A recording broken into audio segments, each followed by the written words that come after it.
सोचो एक पल के लिए, तुमने हनुमान जी से कुछ मांगा, मन से, आत्मा से, आंसुओं से, और फिर कुछ नहीं हुआ। दिन गए, महीने गए और शायद साल भी। तुमने सोचा, क्या हनुमान जी सुन नहीं रहे? क्या मेरी भक्ति कमजोर है? क्या मैं इस वरदान के योग्य नहीं? लेकिन रुको, क्योंकि जो सच तुम आज जानने वाले हो वो तुम्हारी पूरी दृष्टि बदल देगा। हनुमान जी तुम्हें भूले नहीं हैं, वो तुम्हें तैयार कर रहे हैं। इस वीडियो को अभी बंद मत करो, क्योंकि आज जो बात हम शास्त्रों के प्रमाण से करने वाले हैं वो शायद तुम्हारी जिंदगी का सबसे जरूरी सत्य है। पूरे वीडियो के साथ बने रहो और अंत तक देखो। वाल्मीकि रामायण में एक प्रसंग है जो हम सब ने पढ़ा है, लेकिन शायद उसकी गहराई को कभी समझा नहीं। जब हनुमान जी समुद्र पार करके लंका पहुंचे तो उनके सामने कई बाधाएं आईं। सुरसा ने उनका मार्ग रोका, सिंहिका नामक राक्षसी ने उनकी परछाई पकड़ ली, लंका की दीवारें, लंकिनी का प्रहार, एक के बाद एक परीक्षाएं। और हनुमान जी, वो रुके नहीं, घबराए नहीं, टूटे नहीं, क्योंकि जो बजरंगबली स्वयं परीक्षाओं से गुजरे वो अपने भक्त को परीक्षा के बिना वरदान कैसे दे सकते हैं? ये केवल कथा नहीं है, ये एक दिव्य नियम है। श्रीमद् भागवत महापुराण के 7वें स्कंध में प्रहलाद की कथा आती है।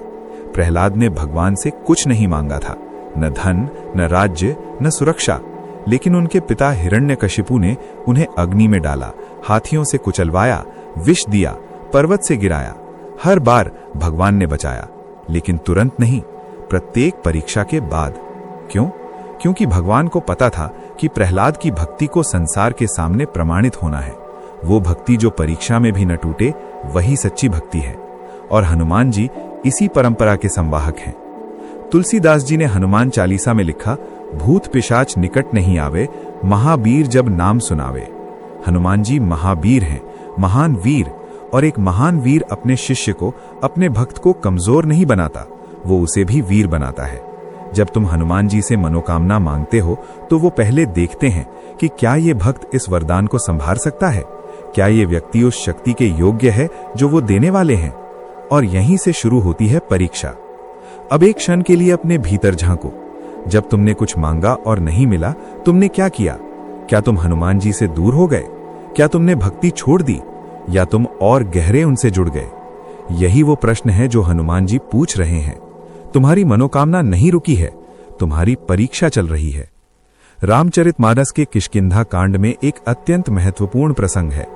जब श्री राम और सुग्रीव की मित्रता हुई तो सुग्रीव ने वाली से युद्ध के लिए कहा। श्री राम ने वाली को बाण मारा और वाली मारा गया। लेकिन इससे पहले वर्षा ऋतु के 4 महीने बीत गए। सुग्रीव राज्य में मग्न हो गया। श्री राम प्रवर्षण पर्वत पर प्रतीक्षा करते रहे।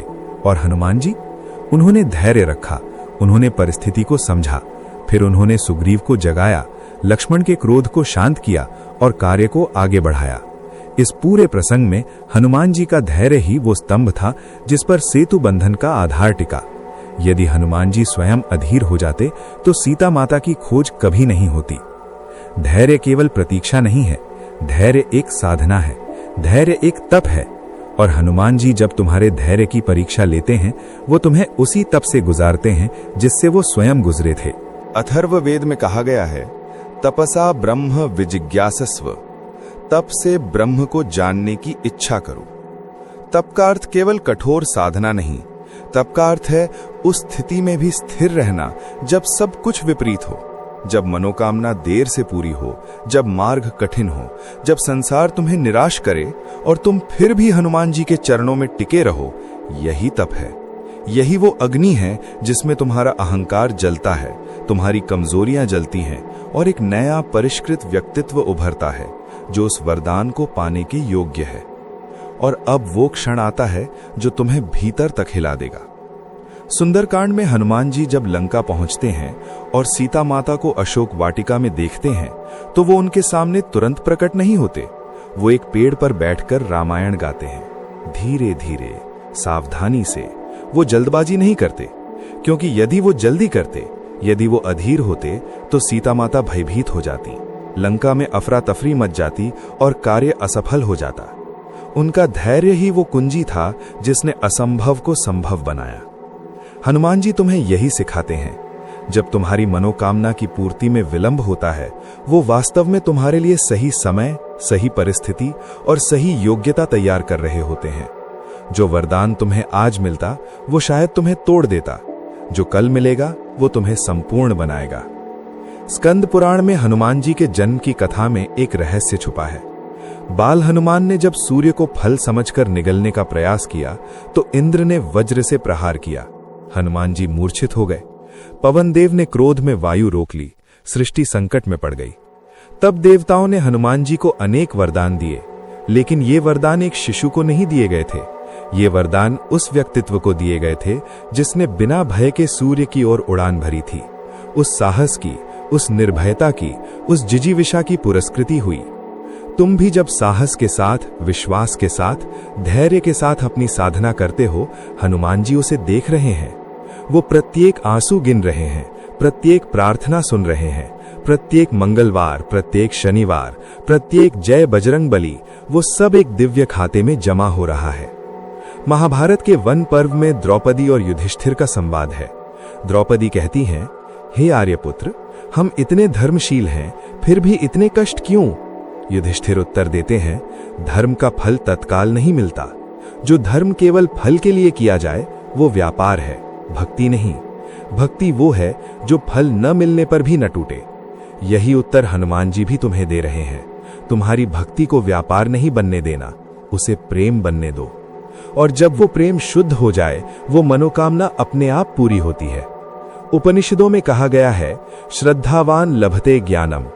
श्रद्धावान को ही ज्ञान मिलता है। और यहां श्रद्धा का अर्थ केवल विश्वास नहीं, श्रद्धा का अर्थ है वो अटूट आस्था जो विपरीत परिस्थितियों में भी ना हिले। जो भक्त संकट में भी जय हनुमान कहे, वो भक्त हनुमान जी का सबसे प्रिय है। और हनुमान जी अपने प्रिय भक्त को कभी निराश नहीं करते। अब एक और गहरा सत्य सुनो, जो शायद तुमने कहीं नहीं सुना होगा। हनुमान जी को चिरंजीवी कहा गया है, अर्थात वो इस कलयुग में भी जीवित हैं, सक्रिय हैं, विचरण कर रहे हैं। रामचरितमानस में स्वयं श्री राम ने कहा, जब लग रहे कथा मम संसारा, तब लग तुम्हर प्रगट विस्तारा। अर्थात जब तक राम कथा इस संसार में है, हनुमान जी प्रकट रहेंगे। और राम कथा आज भी है, हनुमान जी आज भी हैं, तुम्हारे साथ, तुम्हारे भीतर, तुम्हारी सांसों में। वो अनुपस्थित नहीं है, वो परीक्षा ले रहे हैं। पर परीक्षा कब समाप्त होती है? जब तुम परिणाम से अधिक उनसे प्रेम करने लगते हो, जब तुम मनोकामना से अधिक उनकी भक्ति को महत्व देने लगते हो, जब तुम हे हनुमान मेरी इच्छा पूरी करो से बढ़कर हे हनुमान तुम्हारी इच्छा ही मेरी इच्छा है पर आ जाते हो, उस दिन परीक्षा पूरी होती है। और उसके बाद जो मिलता है वो केवल मनोकामना नहीं होती, वो एक दिव्य कृपा होती है जो तुम्हारे पूरे जीवन को बदल देती है। वाल्मीकि रामायण के युद्ध कांड में जब लक्ष्मण जी शक्तिबाण से मूर्छित हुए, सारी वानर सेना विलाप करने लगी। श्री राम स्वयं रो रहे थे। उस क्षण सबसे अधिक धैर्य किसने दिखाया? हनुमान जी ने। वो रोए नहीं, टूटे नहीं, उन्होंने संजीवनी लाने का निश्चय किया और उड़ गए उस असंभव कार्य को संभव बनाने के लिए। क्योंकि हनुमान जी जानते हैं संकट के समय धैर्य ही सबसे बड़ा हथियार है। और तुम्हें भी यही हथियार देना चाहते हैं वो। तुम्हारी देरी उनकी उपेक्षा नहीं है, तुम्हारी प्रतीक्षा उनकी तैयारी है। तुम्हारा संकट उनकी कार्यशाला है, जहां वो तुम्हें गढ़ रहे हैं, तराश रहे हैं, सोने की तरह अग्नि में शुद्ध कर रहे हैं। और जब वो गढ़ाई पूरी होगी, तब जो वरदान मिलेगा वो तुम्हें अपने जीवन के सबसे बड़े आश्चर्य से भर देगा। हनुमान जी सिर्फ मनोकामना पूरी करने वाले देवता नहीं हैं, वो एक गुरु हैं, एक रक्षक हैं, एक पिता की तरह प्रेम करने वाले हैं। और कोई भी सच्चा गुरु, सच्चा रक्षक, सच्चा पिता अपने शिष्य, अपने भक्त, अपने पुत्र को बिना तैयार किए वो शक्ति नहीं देता जो उसे तोड़ दे। इसलिए यदि तुम्हारी मनोकामना अभी पूरी नहीं हुई तो घबराओ मत, झुको मत, हारो मत। बस ये जानो हनुमान जी की दृष्टि तुम पर है, उनकी कृपा तुम पर बरस रही है। और वो क्षण आएगा जब तुम्हारी सारी प्रतीक्षा एक पल में सार्थक हो जाएगी। बस एक काम करो, उनसे जुड़े रहो, प्रतिदिन उनका नाम लो, हनुमान चालीसा पढ़ो, सुंदरकांड का पाठ करो और ये विश्वास मन में दृढ़ रखो, मेरे हनुमान जी मुझे देख रहे हैं, मेरी सुन रहे हैं और सही समय पर सही रूप में सब कुछ देंगे। ये वीडियो यदि तुम्हारे दिल को छू गया हो यदि इसमें वो सत्य मिला जो तुम खोज रहे थे, तो अभी इस चैनल को सब्सक्राइब करो, क्योंकि यहाँ हर दिन ऐसे ही गहरे, शास्त्र आधारित, आत्मा को जागृत करने वाले सत्य तुम्हारे साथ साझा किए जाते हैं।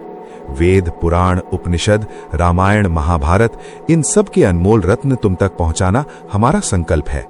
सब्सक्राइब करो, घंटी दबाओ, ताकि कोई भी वीडियो तुमसे छूटे नहीं, क्योंकि तुम्हारी आत्मा इस ज्ञान की प्यासी है और ये चैनल वो झरना है जो कभी सूखता नहीं। जय बजरंगबली।